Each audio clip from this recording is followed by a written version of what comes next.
Le Ballon d'Or 2025 s'annonce plus disputé que jamais. 3 hommes, 3 saisons exceptionnelles, 3 styles bien distincts, mais un seul objectif, inscrire leur nom dans l'histoire du football. De Paris à Barcelone, en passant par Lisbonne, les performances de ces joueurs ont ébloui le monde entier. Alors, qui soulèvera le prestigieux trophée cette année? Restez bien jusqu'à la fin pour découvrir notre grand favori.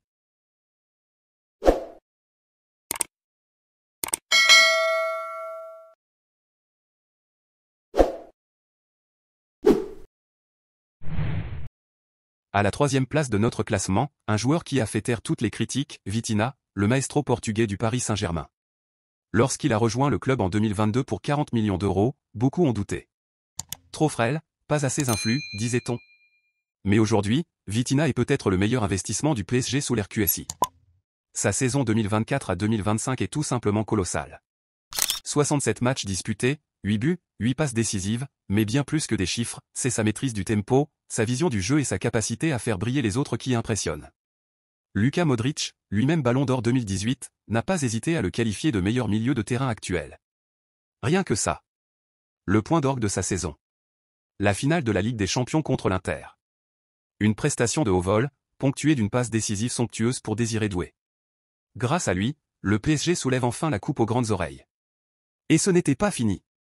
Quelques jours plus tard, Vitinha offre la Ligue des Nations au Portugal. Et s'il a perdu la finale de la Coupe du Monde des clubs face à Chelsea, cela n'enlève rien à sa grandeur. Il fait le triplé national avec la Ligue 1, la Coupe de France et le Trophée des Champions, en plus d'être nommé dans les équipes types de Ligue 1 et de Ligue des Champions. En 2024, il était 27e au Ballon d'Or. Mais cette année, impossible de l'ignorer.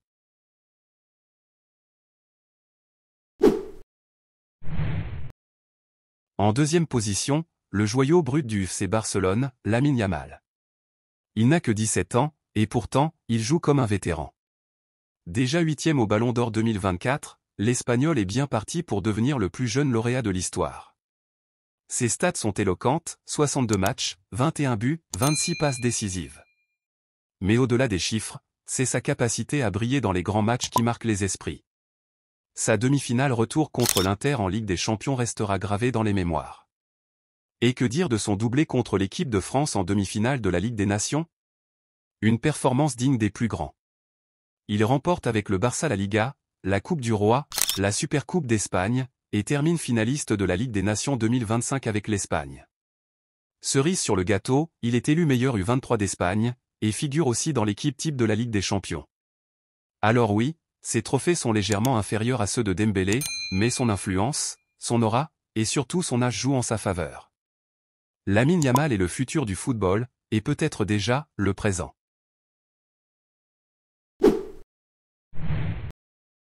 Et à la première place, le favori incontestable et inattendu pour certains, Ousmane Dembélé. À 28 ans, l'ailier français a réalisé la meilleure saison de sa carrière. Mieux encore, il a peut-être signé l'une des saisons les plus complètes d'un joueur offensif ces dernières années. Repositionné dans l'axe par Luis Enrique, Dembélé est devenu un tueur devant les buts. 60 matchs, 37 buts, 16 passes décisives, et un PSG transformé autour de lui. Pour rappel, il n'avait marqué que 65 buts dans sa carrière avant cette saison. Un vrai tournant. Il remporte la Ligue des Champions, la Ligue 1, la Coupe de France, et le Trophée des Champions. Mais surtout, il accumule les distinctions personnelles. Meilleur joueur de la Ligue des Champions 2025. Membre des équipes types de la LDC, de la Ligue 1 et du Mondial des clubs. Trophée UNFP du meilleur joueur et meilleur buteur de Ligue 1. La seule ombre au tableau? La finale perdue de la Coupe du Monde des clubs face à Chelsea. Mais cela n'a pas entaché son éclat. Après Karim Benzema en 2022, Ousmane Dembélé pourrait devenir le 6e Français à remporter le Ballon d'Or. Et ironie du sort, il n'avait jamais été nommé au Ballon d'Or auparavant. En un an, il est passé de l'ombre à la lumière. Si le Ballon d'Or récompense la régularité, l'impact collectif et les performances individuelles, alors Dembélé a coché toutes les cases. Vitinha, Lamine Yamal, Ousmane Dembélé. 3 noms, 3 génies, 3 prétendants au trône. Mais vous, qui voyez-vous soulever le Ballon d'Or 2025? Donnez-nous votre avis en commentaire et abonnez-vous pour ne rien rater des prochaines vidéos sur les grandes stars du football mondial. À très bientôt sur la chaîne.